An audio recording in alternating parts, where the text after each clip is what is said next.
At gagawin po, noong pa daw po iniutos, ganda ng papogi ninyo, noong pa daw po iniutos ni Pangulong Marcos na ibalik yung PhilHealth Fund. Ano itong kasama yung pag-aaral sa motion for reconsideration? Ano yan? Kumbaga, talagang pinag-iisipan po ninyo mag-file pa ng MR dito? Anak ka ng Ay, nung nabasa ko ito, hindi ko malaman kung matatawa ka, maiinis ka eh. Hindi nyo patanggap? Nung nabasa ko itong statement ni Mr. Recto, sabi ko, patay kang bata ka. Patay kang bayan ka. So, Mr. President, pangilan na ba itong si Dave Gomez? Pangilan na ba yan? Pangilan na ba to? Hindi ko alam. Pwede bang sabihin natin, next? Common sense daw po iyon. Common sense na gamitin mo yung perang inilaan ng partikular na koleksyon ng buwis para sa pangkalusugan pangangailangan ng mga Pilipino at gamitin mo sa mga proyektong questionable ng DPWH. Common sense.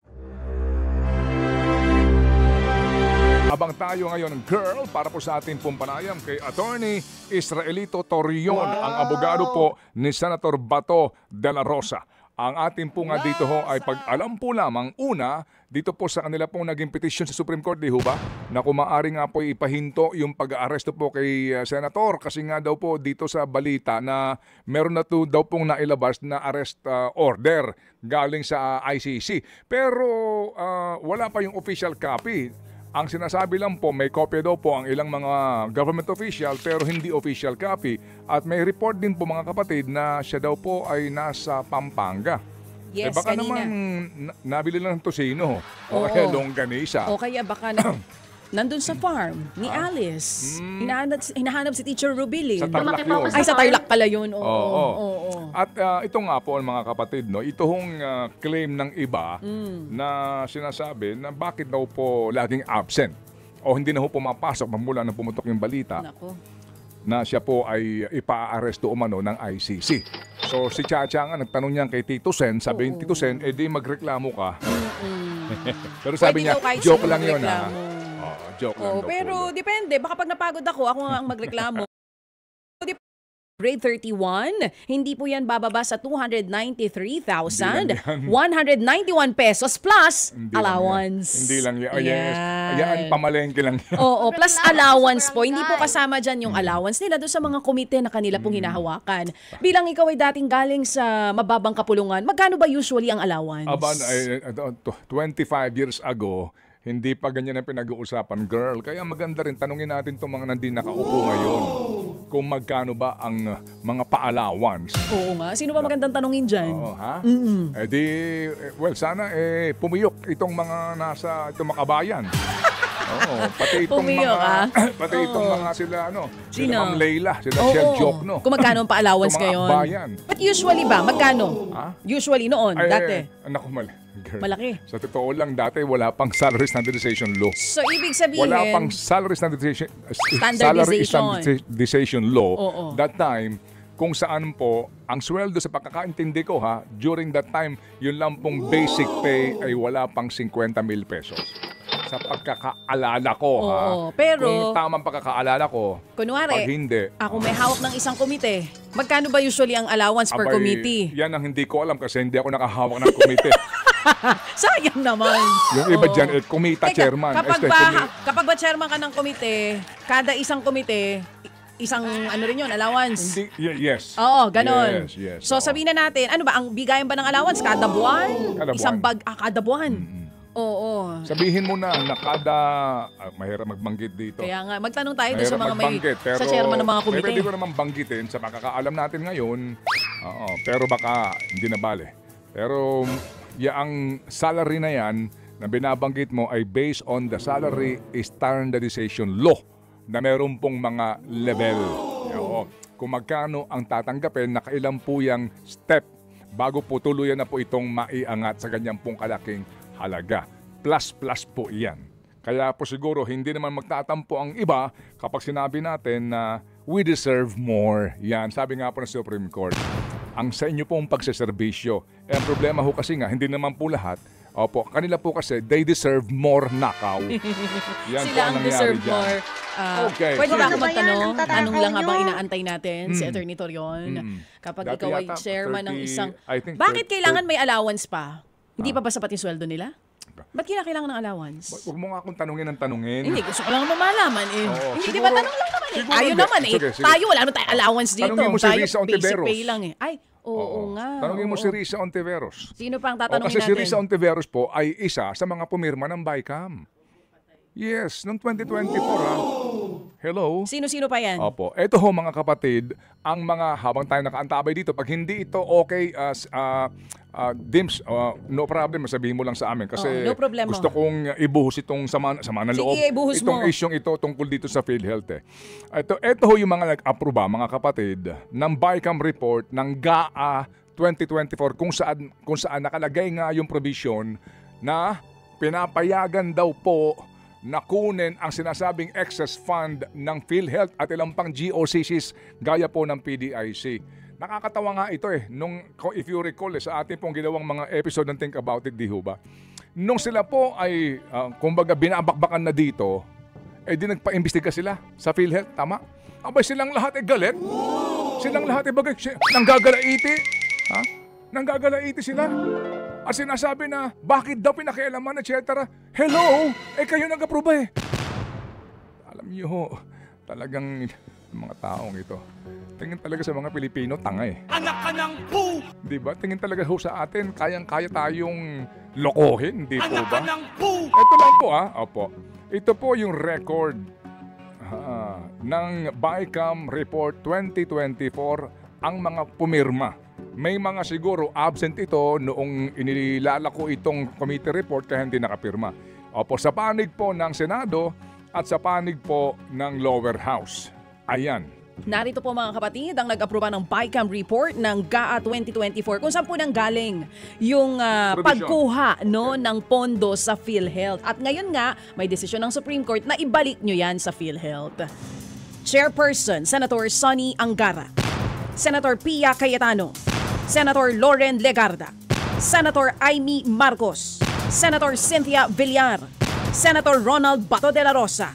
Absent. Ay, sorry. Noong time na to, present siya. Oo. Nakapirma siya, nakapirma. Yes. Senator Win Gatchalian. Senator Christopher Bongo. Senator Risa Ontiveros. Senator Maria Lourdes Nancy Binay. Senator Mark Villar. Senator Joseph Victor Ejercito. Tingnan mo, may nakapirma o hindi Meron. Okay. Oo. Senator Jinggoy Estrada.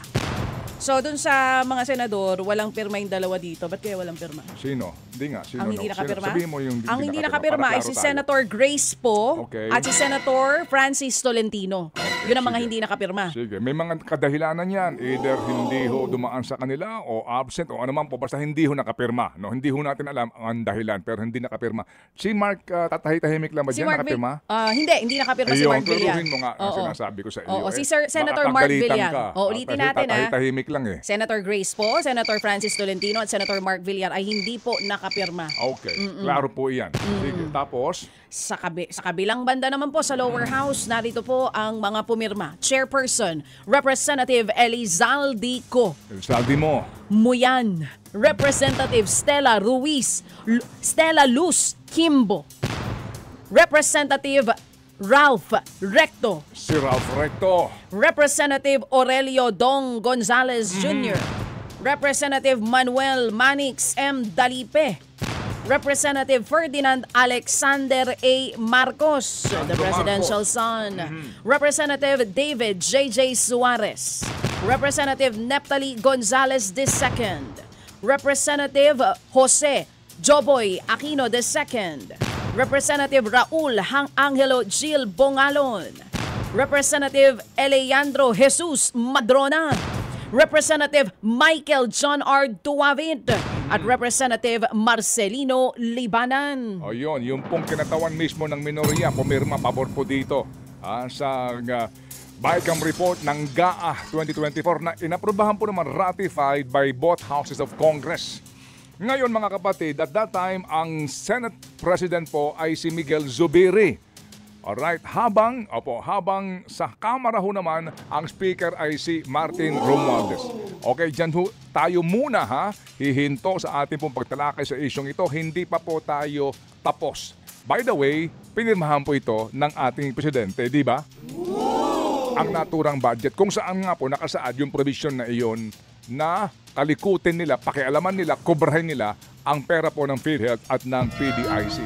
Alright mga kapatid, diyan po lamang tayo. Hindi pa po tayo tapos sa isyong ito. Ipapaliwanag pa ho natin to ng masinsinan nang sa ganun, matutuho tayo sa isyong ito kung gaano po tayo ginagawang tanga ng mga taong gobyernong ito. Piyon ha?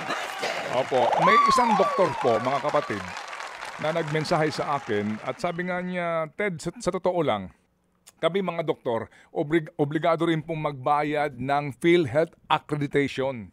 Taon-taon. Ang sabi po ng doktor na isa sa mga nakikinig sa atin, ako Ted, kasi nga nag-retire na ako bilang dati akong plantilla, kumbaga regular siyang doktor sa isang government hospital. Dati-rati daw po mga kapatid, ito po isinasagot nung ospital na kanya pong pinapasukan. Nung siya nag-retire, ngayon, obligado na siya. Magbayad daw po, sabi sa akin dito ha, ng 60,000 a year na accreditation fee. So 3 years daw po ang renewal nito. Yan ang sinasabi sa akin dito ng doktor na ito. Ngayon daw po, doon sa mga private practice, depende sa ITR mo yung rate na babayaran mo. Yan ang sinasabi nga nila. Kaya sila din po nagsasabi ngayon, opo, sa laki din po ng utang sa kanila po ng PhilHealth na ang tagal din magbayad sa kanila, bakit nga daw po ito ang nangyari? Na ang sinasabi po, ngayon ito pong mga akala mo kanila ang pera ng bayan, hindi, ibabalik namin yung pera na yan. Ibabalik sa ano nga pong pamamaraan. Yun, wala pong kaukulan na pagliliwanag. Yan ang pinakamainam dito, girl, no? Nahingiin natin sa DBM, sa finance, sa Malacanang, yung specific na pinanggamitan po talaga ng pera kasi doon sa Supreme Court oral argument, isa sa mga inamin nila, yung tulay na mayroon na nga, kaya nga sila nasople May tulay na po, may tulay na may pondo na, inutang pa natin. Doon daw po ilalagay yung part nitong kinuha na 60 billion. Kaya sabi nga ng mga maestrado, ba't mo poponduhan yan tulay na iyan? Ang katwiran pong baluktot, kasi nga daw po para maitawid yung pasyente. Anak ka ng po! Di ba, girl? Insulto Anyway, o sige, tuloy mo. Birahe! Eto lang ha. Oo. Ito po kasi ako hanggang bukas tayo dito. Bago natin singilin itong mga... at least napahinga yung flood control. Dito muna tayo sa PhilHealth. Ito muna. Ito pong Presidential Communications Office, mawalang galang lang po, ay nagsabi during the weekend, and I quote, "We respect the decision of the Supreme Court. The Office of the Solicitor General will review the ruling and decide on the appropriate course of action to take, including the filing of a motion for reconsideration." Meron bang panayam dito si Mr. Dave Gomez? Kasi nang hinahanap ko dito, pero meron nga po siyang official daw pong pahayag na nanggagaling sa kanyang opisina. Mawalang galang lang po. Hindi ho ba ang inyo pong press release ay kaninyo igagalang yung desisyon at gagawin po noong pa daw po iniutos, ganda ng papogi ninyo, noong pa daw po iniutos ni Pangulong Marcos na ibalik yung PhilHealth Fund. Ano itong kasama yung pag-aaral sa motion for reconsideration? Ano yan?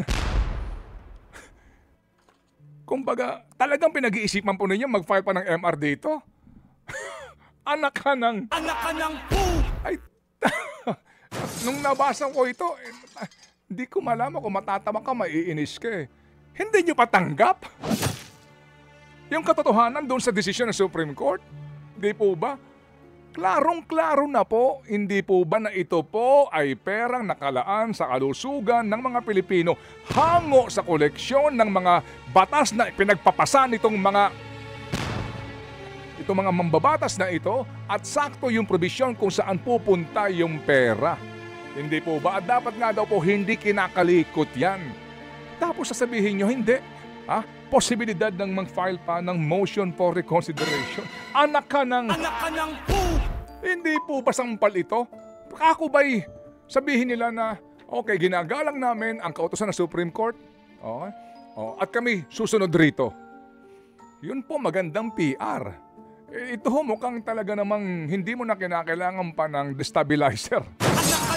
Hindi mo na kinakailangan pa dito ng ng oposisyon. Panibagong self-inflicted po mga kapatid na injury sa panig po ng Panguluhan dito. Mr. President, pangilan na ba itong si Dave Gomez? Pangilan na ba yan? Pangilan na ba to? Hindi ko alam. Pwede bang sabihin natin next? Pangilan na to? Oo. Hindi ko alam. Partner, hindi ko binibilang eh. Oo. Ang binibilang ko lang kung ilan yung kinukuha nila sa atin. Di ba nga siniro ninyo ang PhilHealth noong 2025? Oo. Anak ka Kasi nga marami pa daw pera. Ito pa Tsaka isa. dami daw excess funds. Ito pa isa. Sige. Ito po. Ito naman po yung official statement daw nitong si Ralph Recto. Oo, may Na official dati statement. pong finance secretary. Pero congressman siya at BICAM member siya Noong time na na yun. pumirma dito po sa GAA ng 2024. And then siya po pumalit kay Ben Jokno. Okay? At siya po ang isa sa mga talaga namang idinedepensa itong naging maling gawin na ito ng gobyerno. Meron siyang dito statement dito. Basahin nga lang po natin. Anong sinasabi niya sa kanyang statement? Girl? And I quote, Okay. "We reiterate that the executive simply complied with a congressional mandate under the 2024 GAA and that the DOF's role is solely in revenue generation and debt and deficit management. We believed then and still believe that the directive was a common sense approach to optimize government coffers without resorting to additional borrowing or new taxes." End of quote. Ako po nung nabasa ko itong statement ni Mr. Recto, sabi ko, patay kang bata ka. Patay kang bayan ka. Kawawang bayan ka. Kapag ganyan po ang kaisipan at pangangatwiran ng isang executive secretary, Houston, we have a huge problem. Bakit ikanin nyo? Sabi niya, we believe then and still believe that the directive was a common sense approach to optimize government coffers without resorting to additional borrowing or new taxes. Common sense daw po iyon. Common sense na gamitin mo yung perang inilaan ng partikular na koleksyon ng buwis para sa pangkalusugan pangangailangan ng mga Pilipino at gamitin mo sa mga proyektong questionable ng DPWH. Common sense. Common sense po ba iyon? Ted? Kung ganun po ang common sense ng takbo ni Ginoong Recto, may problema tayo dyan. Kasi sa kanya po, common sense yun. Hindi mo na kinakailangan maging isang matalinong tao o Harvard graduate o LaSalle graduate o Ateneo graduate o UP graduate, di ba? Para sabihin po na mukhang wala sa sense. Yung klarong-klaro na pinaglalaanan ng pera. Kaya nga siguro ang challenge dito, sige nga, ilabas nyo nga yung listahan sa inyo ginamit yung pera. Yung pera na para sa kalusugan ng mga Pilipino, saang partikular niyong proyekto maliban dun sa tulay sa Guimaras? Nang magkabistuhan tayo kung ilan dito ang flood control project. Yan. Hindi po ba? Tapos sasabihin natin na hindi. Ibabalik namin. Pag nakwenta natin yung 60 billion na iyan at napunta yan sa DPWH projects na ang sinasabi nila Bryce and DPWH na umabot po sa 30 hanggang 50% ang komisyonan, mga kapatid, So ibabalik nyo sa amin yung perang 60 billion? Kumpleto ba yung 60 o may binawasan na po? Ha? Binawasan na po ng ninakaw na pera ng bayan. So yung binawas po na pera ng bayan na ninakaw, tayo pa ang mag-aabono. Ikaw na naman ang mag-aabono, ikaw at ako mag-aambag-ambagan para punuan yung ninakaw nilang pera. Ay talaga naman! Oh, well, partner, ang common sense kasi hindi common nowadays. Alam niyo po, Tama. ang kilala kong recto na Claro ay si Claro M. Recto. Oo. With all due respect. Kayo naman, wag na kayo magalit. Ang Hindi ako nagagalit. Ako Oo. lamang po, mga kapatid, ay passionate sa isyong ito. Oo, tama naman. Kasi nga naman, mga kapatid, sa ating naitampok na episode ng Think About It, bakit ba madaling araw pa lang ang haba ng pila sa mga pampublikong paggamutan?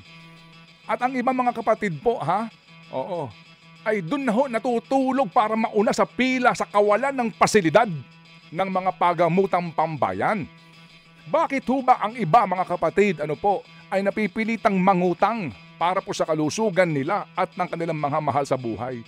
Bakit ho ba yung iba na pupunta po sa pamahalaan na pagamutang pambayan ay pupunta sa ibang pribado kasi walang MRI facility yung ospital? Bakit ho bang ang dami pong mga ospital ng gobyerno na nasa pasilyo ang mga folding bed ng pasyente? Bakit ho ba kulang sa gamot, kulang sa pasilidad, kulang sa pera ang ating pangkalusugan na budget? Bakit? Kasi nga ninanakaw. Diba? Ninanakaw. At bahagi po, mga kapatid, na pera nga para dito sana ay PhilHealth na kung saan pinag-interesan pa po nila. At ngayon, sila pa po nagsasabi na ito'y common sense. Por Diyos, por Santo, kapag ganito ang kaisipan ng gobyerno sa common sense, may problema tayo. Think about it. Well, kung isang Pilipino partner may common sense, ay alam na kung anong magiging reaksyon doon sa pahayag na yon ni Executive Secretary Recto. Kung may common sense ka talaga, Opo, sa OSG, Kasi pwede ka magpanggap na may common sense ka Pwede mo sabihin common sense yan, kahit hindi. Kayo naman, sabi naman nila, for 2026, ang budget ng PhilHealth, pinagmamalaki, pinagyayabang nila. Magkano? 113 billion pesos. Kasi nga, originally, 53 yan. Pinababalik yung 60 billion. So, 53 plus 60, magiging 113 billion pesos daw yan. Yun ang sinasabi. Ang Sige tawag po. nga nila dyan, boldest and most decisive budget ng PhilHealth. Ito ang sagot ko sa inyo. Anak ka ng Yun. Ito lang po, no? Sige, sinasabi tuloy dito mo. ng, itong sinasabi, mga kapatid, no? Itong sinasabi po ng, baka daw po mag-motion pa. Oo. I'd like to remind the Office of the Secretary, itong si Ginoong Dave Gomez, and the OSG, that the Office of the Solicitor General is called the Tribune of the People. Maaring dito po sa kasong ito ng oral argument in the Supreme Court na obliga si Menardo Guevara na ipagtanggol ang posisyon ng gobyerno bagat kitang-kita mo sa kanya. In this case, mga kapatid, dito ho natin malalaman kung totoo ba na ang OSG ay Tribune of the People, because hindi ibig sabihin na ang OSG lagi sinasabi na abogado ng gobyerno, na sila po'y magtatanggol sa gobyerno, right or wrong. In several instances, the OSG took the side of the people. In several cases, ang OSG ay naging defender of the people. In separate decisions, mga kapatid, din po ng kataas-taasang hukuman, ang nagtanggol para sa bayan ay OSG. Dito magkakaalaman tayo, ang OSG ba ay para sa bayan o para sa mga magnanakaw sa kaban ng bayan? Think about it. That's all. Ang uso daw ngayon, hindi na common sense. Common sense. Lahat daw kasi may presyo, kaya common sense. Ikaw naman, biniti mo kami. Akala namin hanggang alas 10 Nagko-comment pa nga sila dito, birahi pa more daw. Ted Filon, gusto mo bang basahin ko yung kanilang mga comments dito? O mamaya na lang, mga kapatid, para hinay-hinay muna tayo. Baka sabay-sabay po tayo magpa-BP. Sa oras po na 9:35, mga kapatid, magbabalik pa rin po ang tambalang Ted Filon at DJ Chat.